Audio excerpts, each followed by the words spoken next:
इस सीरीज में जिन्होंने संजय का किरदार निभाया उनका रियल नेम इंद्रनील सेनगुप्ता, अब उनकी एज 51 ईयर्स ओल्ड। जिन्होंने दर्शन का किरदार निभाया उनका रियल नेम नीरज सूद, अब उनकी एज 55 ईयर्स ओल्ड। सीरीज में जिन्होंने यंग शिखा का किरदार निभाया उनका रियल नेम जैस्लीन तनवानी।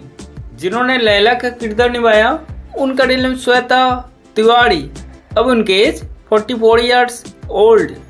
जिन्होंने विक्रम का किरदार निभाया उनका रियल नेम नीरज कवि, अब उनकी एज 57 ईयर्स ओल्ड। जिन्होंने अनाहिता का किरदार निभाया उनका रियल नेम डायना पेंटी, अब उनकी एज 39 ईयर्स ओल्ड। इस सीरीज में जिन्होंने कबीर का किरदार निभाया उनका रियल नेम रणविजय सिन्हा।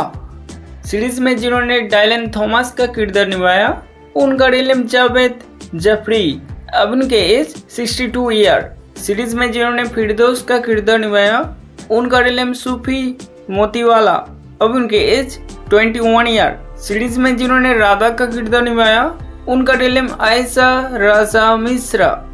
इस सीरीज में जिन्होंने बॉबी का किरदार निभाया उनका रियल नेम नकुल मेहता, अब उनके एज 42 ईयर्स। जिन्होंने जागी का किरदार निभाया उनका real name Lokesh Mittal. Series में जिन्होंने कुलदीप का किरदार निभाया उनका रियल नेम विजयंत कोहली। जिन्होंने गुगी मासी का किरदार निभाया उनका रियल नेम नतिका आनंद। सीरीज में जिन्होंने सरताज का किरदार निभाया उनका रियल नेम सर्वजीत सिंह। इस सीरीज में जिन्होंने शिखा रॉय चौधरी का किरदार निभाया उनका रियल नेम तमन्ना भाटिया, अब उनके age 35 years old. Guys, do like, do share, comment and subscribe my channel, hit the bell icon. Thank you.